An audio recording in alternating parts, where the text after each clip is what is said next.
नमस्कार। मेरा पूरा देश सुन रहा है। राष्ट्र की आवाज 140 करोड़ लोगों की एक ही आवाज। आपके साथ मैं हूं सरफराज।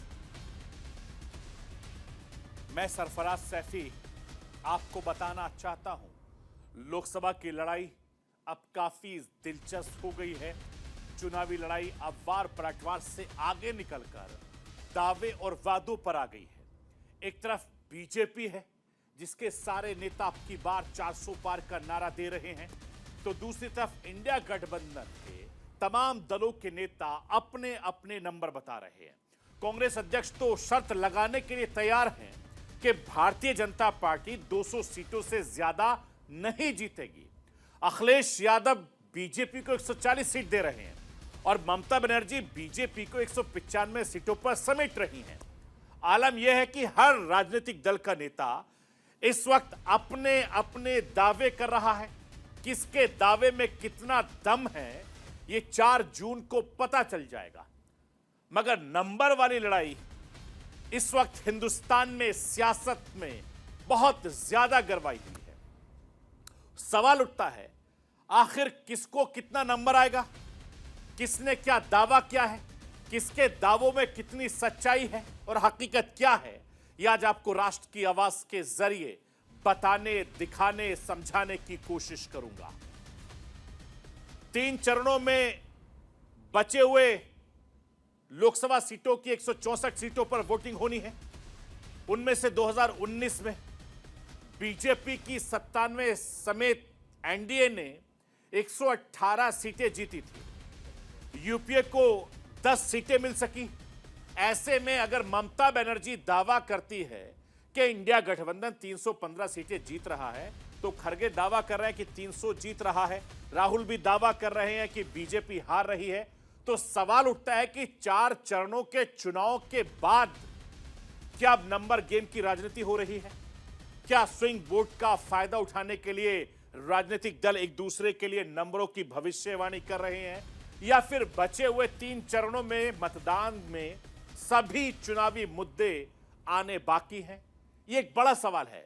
क्या कहता है 2019 का चुनावी आंकड़ा, यह भी राष्ट्र की आवाज के जरिए आपको बताऊंगा, समझाऊंगा। साउथ के राज्यों में लोकसभा चुनाव पूरा होने के बाद अब पूरा फोकस नॉर्थ सीटों पर है। उसमें भी उत्तर प्रदेश पर तमाम राजनीतिक दलों की निगाहें लगी हुई हैं, क्योंकि हमेशा से कहा गया कि दिल्ली की सत्ता का रास्ता उत्तर प्रदेश से होकर गुजरता है। उत्तर प्रदेश की सीटों पर तमाम राजनीतिक दलों की नजरें इसलिए भी टिकी हुई हैं क्योंकि उत्तर प्रदेश से ही तमाम राजनीतिक दलों के नेता चुनावी दंगल में रहते हैं। अब वो चाहे खुद प्रधानमंत्री नरेंद्र मोदी हो, समाजवादी पार्टी के अध्यक्ष अखिलेश यादव हो, रक्षा मंत्री राजनाथ सिंह हो, या फिर कांग्रेस नेता राहुल गांधी हो। राहुल गांधी के सामने इस बार अपने 2 गढ़ को बचाने की बड़ी चुनौती है। रायबरेली अमेठी। रायबरेली और अमेठी का रण बहुत ज्यादा खास है, इसलिए बीजेपी से लेकर कांग्रेस तक रायबरेली अमेठी के लिए जीतने के लिए तमाम रणनीति बना रहे हैं। वो रणनीति आखिर क्या है, यह भी आज आपको राष्ट्र की आवाज के जरिए बताने की कोशिश करूंगा। मैं अपने हिंदुस्तान के कोने कोने की आवाज को दिल्ली तक पहुंचाता हूं। दिल्ली की आवाज को देश दुनिया के कोने कोने तक पहुंचाता हूं। नेताओं की आवाज को मैं आम लोगों तक पहुंचाता हूं। आम लोगों की आवाज को मैं अपने देश के हुक्मरानों तक पहुंचाता हूं।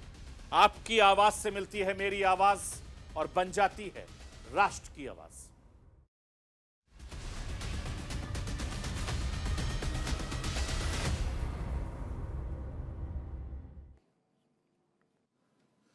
लोकतंत्र की सबसे बड़ी लड़ाई का 4 राउंड पूरे हो चुके हैं।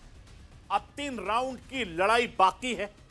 अब 3 राउंड की लड़ाई के लिए वार पलटवार का सिलसिला और ज्यादा तेज हो गया है।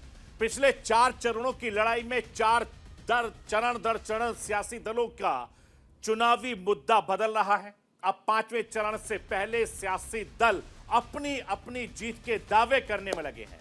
आखिर 3 चरणों के लिए जारी प्रचार युद्ध के बीच बीजेपी ने पूर्ण बहुमत हासिल करने का दावा किया है। गृह मंत्री अमित शाह ने कहा है कि 4 चरणों के पूर्ण बहुमत मिल चुका है और अब लड़ाई 400 पार की है। तो वहीं इंडिया गठबंधन के तमाम नेता राहुल गांधी से लेकर अखिलेश यादव, ममता बनर्जी, अरविंद केजरीवाल तक दावा कर रहे हैं कि 4 जून को इंडिया गठबंधन की सरकार बनने जा रही है और बीजेपी इस बार 200 सीटों पर सिमटने वाली है। चुनाव को लेकर भविष्यवाणी और दावों की दोनों तरफ से दावे किए जा रहे हैं। कौन क्या दावे कर रहा है, यह आपको राष्ट्र की आवाज के जरिए आपको बताना चाहता हूं। आप जरा समझ लीजिए कि अब तक के जो 4 चरण हुए हैं, उन चुनाव में किस तरीके से वोटिंग हुई है और इन वोटिंग के बाद 70% के आसपास मतदान हुआ है और इन मतदानों को लेकर क्या एक अलग अलग तरीके से रणनीति बनी है। पहले फेज में 19 अप्रैल को हुआ था, 102 लोकसभा सीटों पर वोटिंग हुई थी, 66.14% वोटिंग हुई। दूसरे फेज में 26 अप्रैल को 88 सीटों पर मतदान हुआ, 66.71% वोटिंग हुई। और तीसरे फेज में 7 मई को 93 सीटों पर वोटिंग हुई, 65.68% वोटिंग हुई थी यहां पर भी। और जबकि चौथे फेज की अगर मैं बात करूं तो जो 13 मई को हुआ था, 13 मई को 96 लोकसभा सीटों पर वोटिंग हुई थी, 63.95% वोटिंग हुई थी। अब तक 4 चरणों की वोटिंग में आप अंदाजा लगाइए कि वोटिंग परसेंटेज कितना रहा। लेकिन मैं आपको यह बताना चाहता हूं कि प्रधानमंत्री नरेंद्र मोदी से लेकर बीजेपी के तमाम बड़े नेता सुपर कॉन्फिडेंस के साथ बातचीत कर रहे हैं और तमाम दावे कर रहे हैं कि 400 पार वो कर रहे हैं। मैं आपको हिंदुस्तान के गृह मंत्री अमित शाह को सुनवाना चाहता हूं। सुनिए 400 पार को लेकर किस तरीके से वो क्या कुछ कह रहे हैं।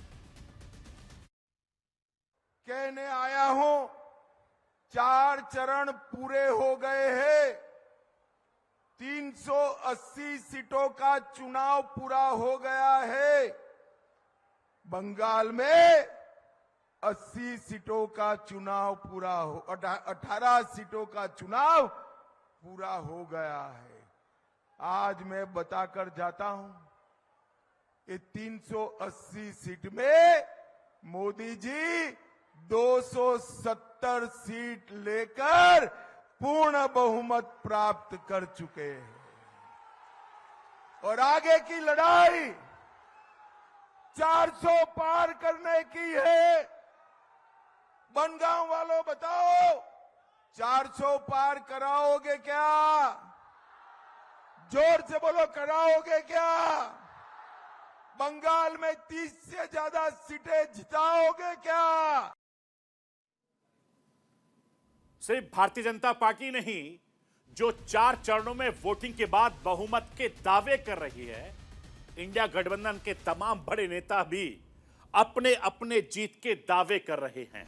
मैं आपको बताना चाहता हूं कि 20 अप्रैल को कांग्रेस सांसद राहुल गांधी ने दावा किया कि बीजेपी 150 से ज्यादा सीटें नहीं जीतेगी। 21 अप्रैल को आरजेडी नेता और बिहार के पूर्व उप मुख्यमंत्री तेजस्वी यादव ने कहा कि बीजेपी 100 से ज्यादा सीटें नहीं जीत सकेगी। 2 मई को कांग्रेस नेता शशि थरूर ने कहा था कि 200 पार भी बीजेपी के लिए एक बड़ी चुनौती बनी हुई है। इसके अलावा 7 मई को आरजेडी अध्यक्ष लालू प्रसाद यादव ने कहा कि ये लोग 200 पार भी नहीं कर रहे हैं। 10 मई को कांग्रेस नेता प्रियंका गांधी ने दावा किया कि बीजेपी 200 सीटों से ज्यादा नहीं जीत पाएगी। 11 मई को आम आदमी पार्टी के प्रमुख दिल्ली के मुख्यमंत्री अरविंद केजरीवाल जेल से जमानत पर आते ही कह रहे हैं कि बीजेपी को 220 से 200 सीटों से ज्यादा नहीं मिलेगी। 14 मई को पश्चिम बंगाल की मुख्यमंत्री ममता बनर्जी ने दावा किया कि बीजेपी 195 सीटों पर सिमटकर रह जाएगी। और 15 मई को समाजवादी पार्टी के अध्यक्ष अखिलेश यादव ने दावा किया कि बीजेपी को जनता 140 सीटों के लिए तरसा देगी। यानी इंडिया गठबंधन के तमाम बड़े नेता, विपक्षी दलों के नेता ये दावे कर रहे हैं जो पिछले कुछ दिनों से लगातार इस तरीके के बयान दे रहे हैं। और इस बार अखिलेश यादव से लेकर मल्लिकार्जुन खड़गे तक ने, अरविंद केजरीवाल से लेकर राहुल गांधी तक, विपक्ष के तमाम बड़े नेता लगातार हर मंच से यह दावा कर रहे हैं कि बीजेपी के हाथ से 2024 का चुनाव निकल चुका है और 4 जून को नई सरकार बनाने जा रही है। ये दावे तमाम नेता कर रहे हैं। मैं राष्ट्र के आवाज के जरिए विपक्ष के तमाम बड़े नेताओं को सुनवाना चाहता हूं सुनिए कि ये तमाम बड़े नेता इस चुनाव को लेकर क्या क्या दावे और वादे कर रहे हैं।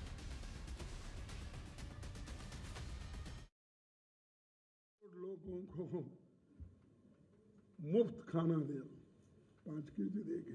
अरे भाई, फूड सिक्योरिटी एक्ट तो हमने लाया, कोई भी उस एक्ट के तहत कोर्ट जा सकता है अगर स्टॉप करे। तुमने तो कुछ भी नहीं किया, लेकिन मैं इतने 80 करोड़ लोगों को खाना, आप 5 किलो दे रहे हैं ना, हम गठबंधन की सरकार अगर आएगी हम 10 केजी देंगे, 10 केजी।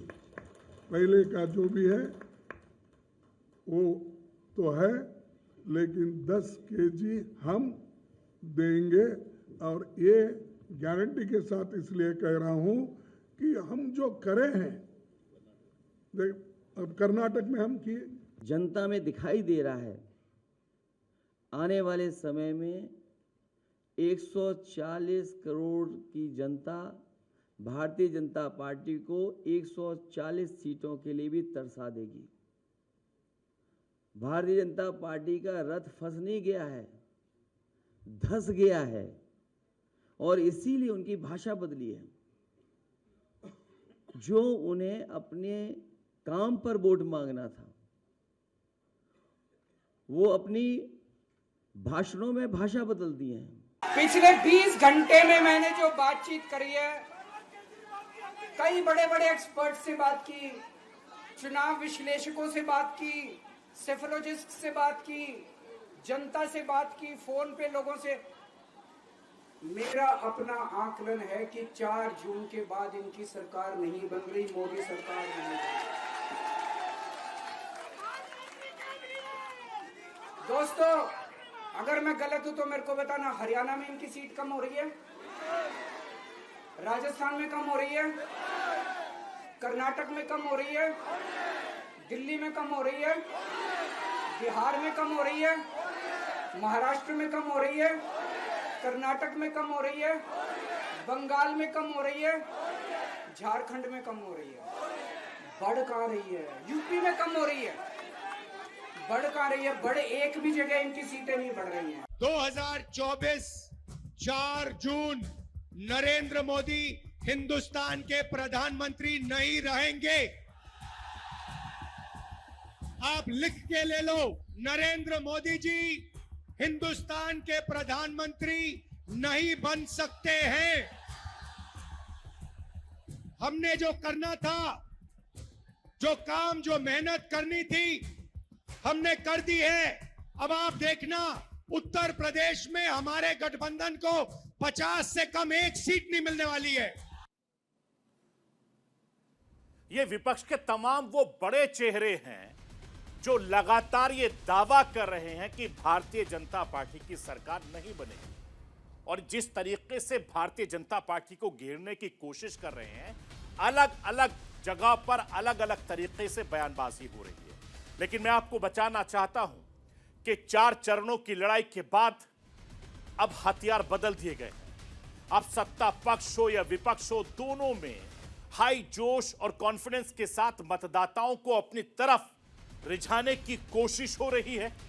इंडिया गठबंधन के हर नेता अब तक के 4 चरणों में इंडिया गठबंधन की बढ़त का दावा कर रहे हैं। इसका आधार भले ही चुनावी सियासत हो, लेकिन 2019 के लोकसभा चुनाव के जो आंकड़े बताते हैं, वो तमाम दलों के नेताओं के दावे पर सवाल खड़े कर रहे हैं। लोकसभा चुनाव का आधे से ज्यादा सफर पूरा हो गया है। करीब करीब ये तय हो चुका है कि सत्ता का ऊंट किस करवट बैठने वाला है। मैं राष्ट्र की आवाज के जरिए आपको ये बताना चाहता हूं कि इस बार 379 सीटों पर जो वोटिंग हुई है, उसमें पिछले लोकसभा चुनाव में क्या नतीजे आए थे, उसको आप समझ लीजिए।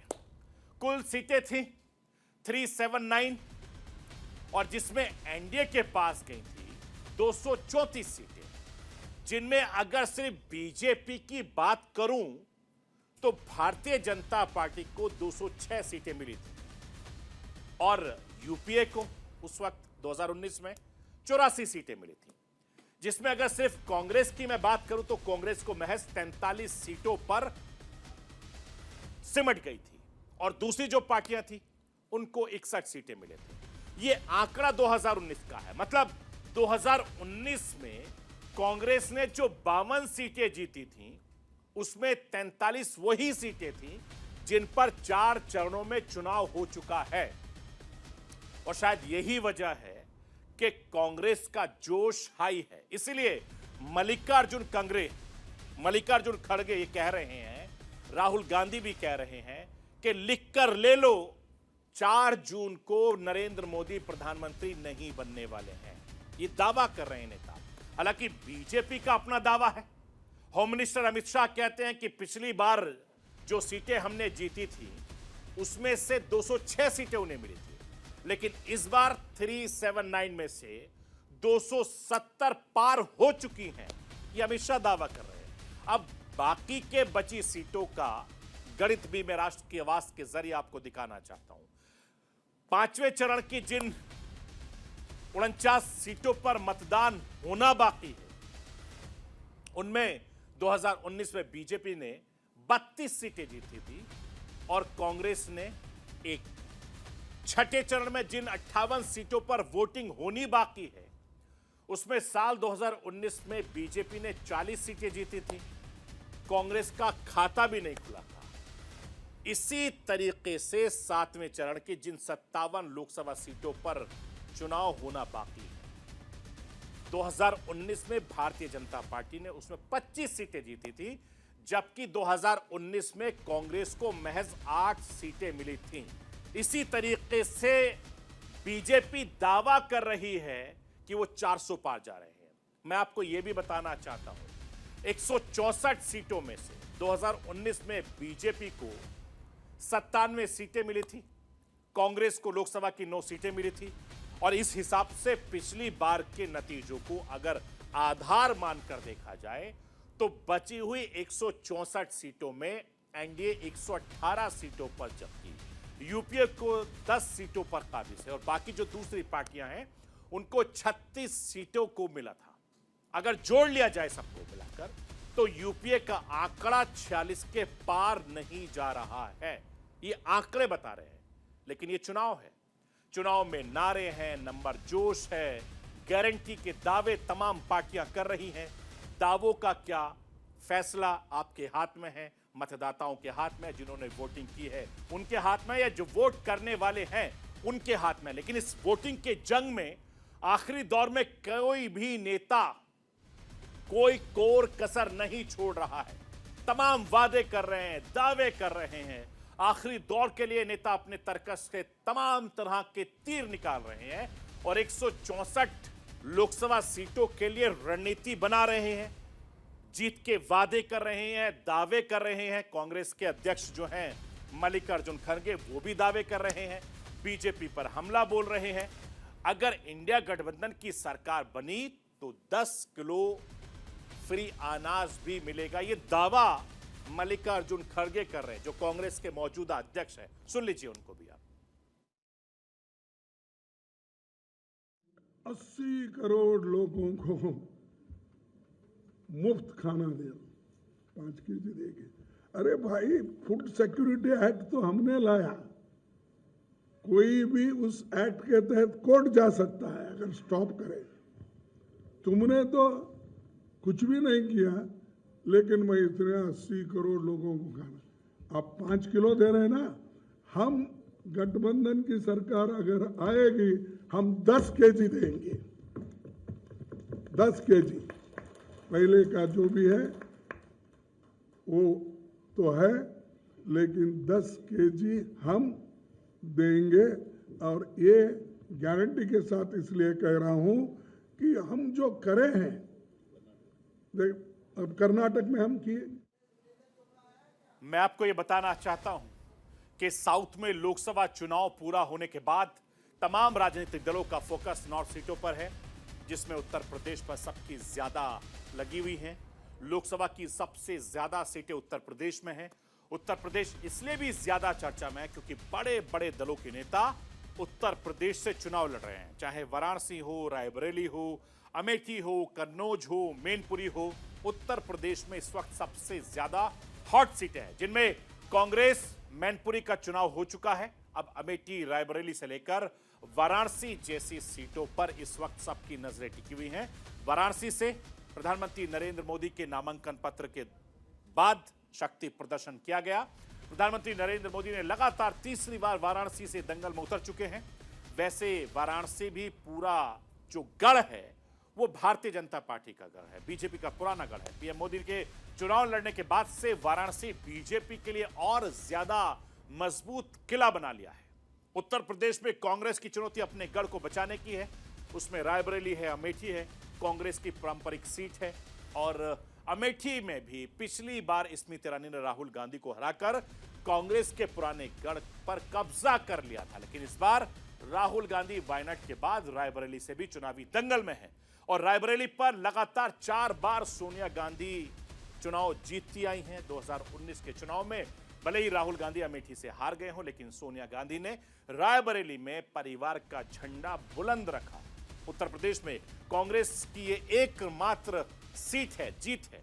लेकिन इस बार सोनिया गांधी की जो स्वास्थ्य है उसका हवाला देकर संसद जाने के लिए लोकसभा नहीं बल्कि राज्यसभा को उन्होंने राजस्थान से चुना था। अब रायबरेली जैसे गढ़ को बचाए रखने के लिए राहुल गांधी के सामने एक बड़ी चुनौती है। प्रियंका गांधी से लेकर पार्टी अध्यक्ष मल्लिकार्जुन खड़गे और कांग्रेस के तमाम बड़े नेता रायबरेली में डेरा जमाए हुए हैं। लगातार राहुल गांधी के लिए वेटिंग कर रहे हैं। छत्तीसगढ़ के पूर्व मुख्यमंत्री कांग्रेस के नेता भूपेश बघेल तो यहां तक कह रहे हैं कि वो सांसद नहीं बल्कि हिंदुस्तान के अगले प्रधानमंत्री चुने जाएंगे। मैं राष्ट्र की आवाज के जरिए आपको भूपेश बघेल को सुनवाना चाहता हूं। सुनिए राहुल गांधी को लेकर वो क्या कुछ कह रहे हैं। सदस्य नहीं चुन रहे हैं और इंदिरा जी के बाद अब अवसर आया है कि आप इस लोकसभा से आप सांसद नहीं बल्कि प्रधानमंत्री होने जा रहा है, जिसके आप सब गवाह बनेंगे, साक्षी बनेंगे और उसमें आप भागीदार बनेंगे। मैं आपको यह बताना चाहता हूं कि रायबरेली से बीजेपी ने दिनेश प्रताप को चुनावी मैदान में उतारा। दिनेश प्रताप की गिनती भी एक वक्त में सोनिया गांधी के करीबी नेताओं में होती थी। 2018 में उन्होंने भी बीजेपी का दामन थाम लिया। 2019 में हार के बाद से बीजेपी रायबरेली का जातीय समीकरण मजबूत करने में जुटी हुई है। रायबरेली में सबसे ज्यादा पासी जाति की आबादी है और पार्टी ने इसी समुदाय में से आने वाले बुद्धिलाल पासी को 2023 में जिले की कमान सौंपी थी।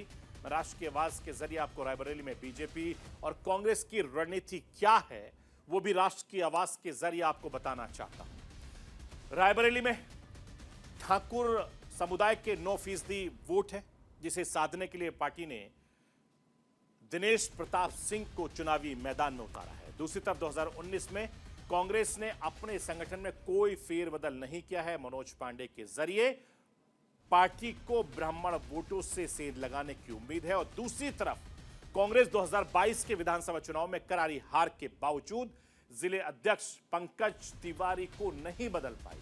पार्टी ने डिप्टी सीएम ब्रजेश पाठक को यहां से मैदान में उतार दिया था। दूसरी तरफ कांग्रेस विधानसभा में हिसाब से इन संगठन में नई तैनाती भी नहीं की गई थी। ये एक रणनीति है वहां की भी। कांग्रेस अमेठी रायबरेली सीट पर भावनात्मक कैंपेन चलाने की कोशिश में लगातार जुटी हुई है। सोनिया गांधी जब राजस्थान से राज्यसभा के लिए चुनी गई तो उन्होंने रायबरेली के लोगों को एक भावुक पत्र भी लिखा था। अब राहुल गांधी भी रायबरेली अमेठी की जनता से भावनात्मक अपील कर रहे हैं। मैं राहुल गांधी को आपको सुनवाना चाहता हूं, सुनिए क्या कुछ कह रहे हैं। वो रिश्ता ही अलग है। एक प्रकार से पारिवारिक रिश्ता, दोस्ती का रिश्ता, अफेक्शन का रिश्ता है। तो जैसे मेरा माँ के साथ रिश्ता है, बहन के साथ रिश्ता है, वैसे ही वहाँ के लोगों के साथ हमारा रिश्ता है, वही फीलिंग है। खाना भी बहुत अच्छा लगता है मुझे। रायबरेली में जो वो दाल है, वहाँ पे दाल, अरहर की दाल, वो शायद कहीं दुनिया में नहीं मिलती है वैसी दाल। तो मेरे लिए ये दोनों कॉन्स्टिट्यूंसीज एक हैं। अमेठी और रायबरेली ने हमें सब कुछ दिया है। जब भी अमेठी रायबरेली को जरूरत होगी हम वहां मिलेंगे।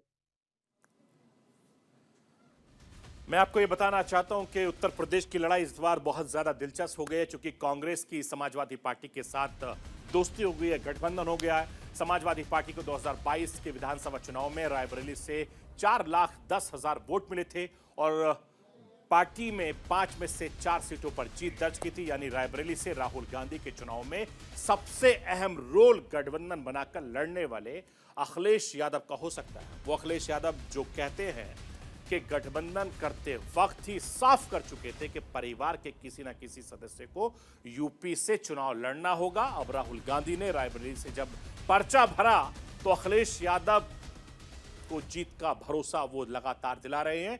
उत्तर प्रदेश की लड़ाई से लेकर जो बाकी चरण बाकी है उसकी लड़ाई और ज्यादा दिलचस्प हो गई है और ये लोकतंत्र की लड़ाई, संविधान को बचाने की लड़ाई के जो लगातार वादे हो रहे हैं उनके बीच एक बार फिर से अब की बार 400 पार और बीजेपी से लेकर गठबंधन के तमाम बड़े नेता अपनी अपनी जीत के दावे वादे लगातार कर रहे हैं। लेकिन जनता के हाथ में है कि 4 जून को वो किसको वोट देती है, किसको ये सरकार बनवाती है। तो ये थी राष्ट्र की आवाज।